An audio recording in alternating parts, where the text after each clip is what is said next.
नमस्कार, मैं प्रांशी राठौर और आप देख रहे हैं नेक्स्ट 9 न्यूज। मध्य प्रदेश में लगातार सियासत गरमाई हुई है। दरअसल आपको बता दें कि मध्य प्रदेश में साल के अंत में विधानसभा चुनाव होने जा रहे हैं। तकरीबन 6 महीने बाकी रह गए हैं। इन चुनाव में दावे ये किए जा रहे हैं कि नवंबर के महीने में ये चुनाव हो सकते हैं। ऐसे में देखा जाए तो कांग्रेस पार्टी लगातार चुनौतियां दे रही है राज्य सरकार को, भारतीय जनता पार्टी को। जी हाँ, मध्य प्रदेश में मुख्यमंत्री के पद पर है इस वक्त शिवराज सिंह चौहान। शिवराज सिंह चौहान के साथ साथ केंद्रीय मंत्री ज्योतिरादित्य सिंधिया एक बेहद बड़ी चुनौती बने हुए हैं।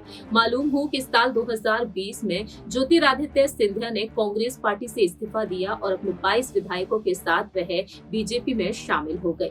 महज 15 महीनों में सरकार गिर गई थी कमलनाथ की। और अब देखा जाए तो प्रदेश अध्यक्ष कमलनाथ को लेकर दावे यही किए जा रहे हैं कि सीएम पद के लिए कहीं ना कहीं कमलनाथ को ही आगे किया जाएगा। लेकिन कांग्रेस के ऐसे कई वरिष्ठ नेता हैं जो कमलनाथ को आगे नहीं करना चाहते हैं। दूसरी ही तरफ यहाँ पर ज्योतिरादित्य सिंधिया को लेकर मांग उठ रही है कि सिंधिया को अब सीएम पद के लिए आगे करना चाहिए। खैर, ये तो वक्त के साथ साथ ही पता चलेगा कि आखिरकार दोनों ही पार्टियों की तरफ से सीएम फेस के लिए किसे आगे किया जाएगा।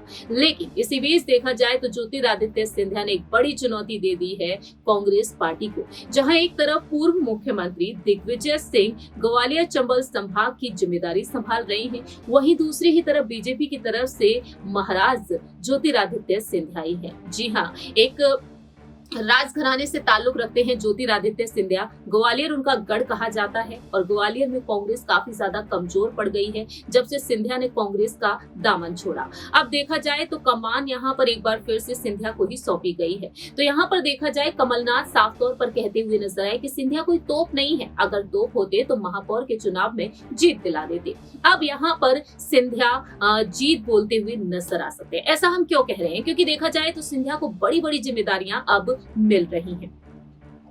दरअसल आपको बता दें कि जहां दिल्ली की सियासत में ज्योतिरादित्य सिंधिया को एक्टिव किया गया, उड्डयन मंत्री के पद पर है सिंधिया। और ऐसे में देखा जाए तो अब देश और प्रदेश की राजनीति में ग्वालियर का चंबल संभाग केंद्रीय मंत्री ज्योतिरादित्य सिंधिया, जो गढ़ कहा जाता है, उनके दुर्विरोधी पूर्व मुख्यमंत्री दिग्विजय सिंह भी इसी इलाके के किलेदार हैं। अब देखा जाए तो दिग्विजय सिंह 10 साल तक मध्य प्रदेश के सीएम बेशक रहे हों, लेकिन यहाँ पर कहीं ना कहीं अब सिंधिया उन्हें एक बड़ी टक्कर दे सकते हैं। यहाँ पर आपको बता दें कि अब दिग्विजय सिंह और सिंधिया के बीच सियासी घमासान देखने को मिल रहा है। दोनों ही आमने सामने हैं। बीजेपी ने अपने पुराने स्थापित नेताओं को दरकिनार करते हुए यहाँ पर सिंधिया को कमान सौंप रखी है और 1 महीने में आधा वक्त संभाग में वह गुजारते हुए नजर आ रहे हैं। दिग्विजय सिंह यहाँ पर गुपचुप तरीके से बैठकें करते हुए नजर आए हैं, तो वहीं राघोगढ़ नगर पालिका चुनाव में सिंधिया के खास शिवराज सरकार में मंत्री महेंद्र सिंह सिसोदिया का लोगों को धमकाते हुए वीडियो भी सामने आया,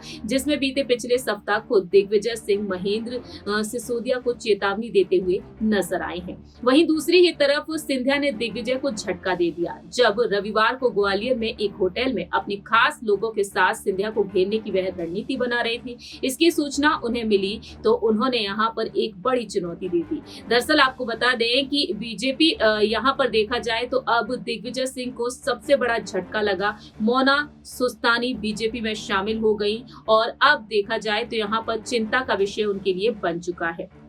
यहाँ पर देखा जाए तो तमाम बातें सामने आ रही हैं। सिंधिया यहाँ पर लगातार मेहनत कर रहे हैं और ग्वालियर चंबल संभाग में जीत दिलाने के लिए सिंधिया ने अब यहाँ पर कमान को संभाल ली है। अब देखना यहाँ पर ये होगा कि सिंधिया के लिए ग्वालियर जितना मायने रखता है, क्या यहाँ पर वह जीत दिला पाएंगे। फिलहाल देखा जाए तो सिंधिया के 9 समर्थक शिवराज सिंह चौहान की कैबिनेट का हिस्सा है।